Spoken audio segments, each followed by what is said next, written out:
Hello, welcome back. Today I'd like to look at the topic of women in the church. I'm looking at the topic of kindness and thinking first-class women should not be second-class citizens. And there are many reasons to celebrate the lives of valiant women, and that's what I'd like to do for a couple of minutes here.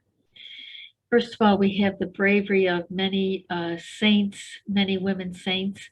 We read in the papers constantly about countries all around the world. We hear of heroic women who have suffered all kinds of mental, physical, and sexual abuse in households and workplaces and through the horrors of human trafficking.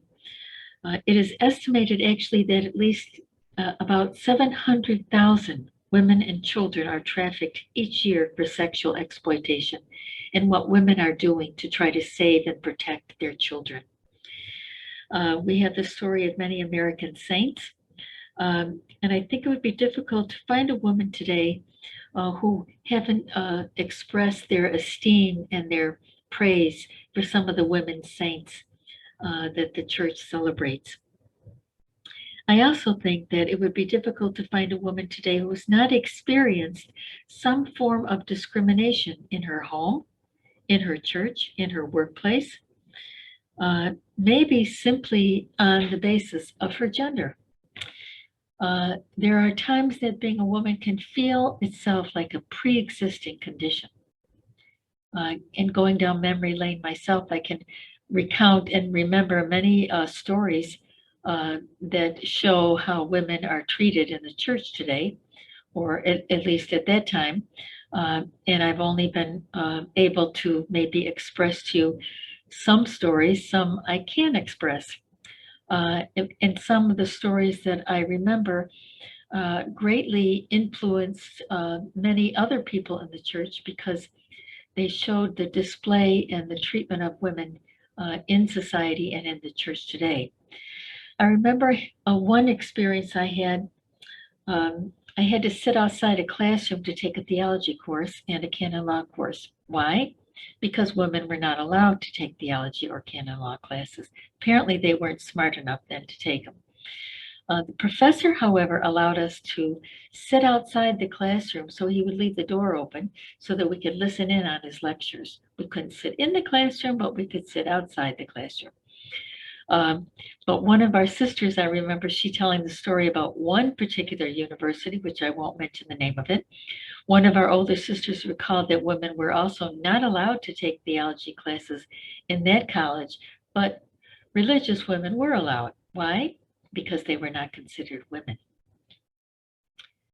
I remember another story of an assignment that I had in a parish in a little hometown of mine. In the parish, there was building a new parish center. And I was shown the blueprints of the new parish center where I was going to have a beautiful office and a nice space for meeting people and a little room attached to my office itself. It was going to be really, really nice until we had the open house and I realized that my office was actually a cubicle at the end of the hall. It wasn't that beautiful beautiful office that I saw on the paper on the blueprint. So I asked the pastor what was going on, and he said, well, I had two sets of blueprints made. One was the real blueprint, and the second was the one that I showed you because I didn't want to, quote, watch you fuss, he said, about the size of your office. I lasted maybe a couple more years there. In another parish, I was given a car for my ministry, and one day I went to get my car out of the parking lot there at the parish, and I realized and I noticed that all the hubcaps were missing off my car. I didn't know what happened, but I saw the maintenance man, so I stopped him and I asked him, and he said, oh, I know exactly what happened. He said, I saw the associate pastor take them off your car and he put them on his. He liked your hubcaps a lot better than his own, so he replaced them. He never, he never replaced my hubcaps, but he replaced his with the new hubcaps that he found on my car. Those are just some stories. I remember also entering a meeting one day, and it was always my role to make the coffee. I never helped make the decisions. And wasn't it the role of a lot of women then? Make the coffee, not make the decisions. In another parish where I worked and lived with two other sisters, we discovered that our convent was closing and that we were moving out of the parish. Why?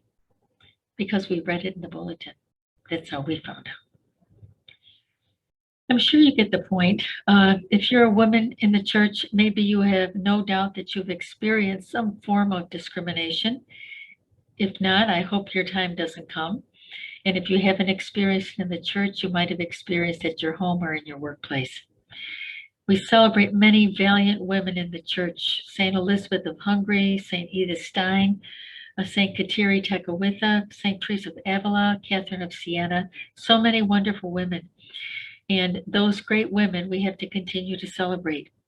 And let us never forget that women are struggling daily for an equal playing field in this church of ours and in this society of ours. Women are not second-class citizens. There's no kindness in that. So let us never forget where we've been, and let's pray that we'll never be there again. Thank you. Hope you come back next week.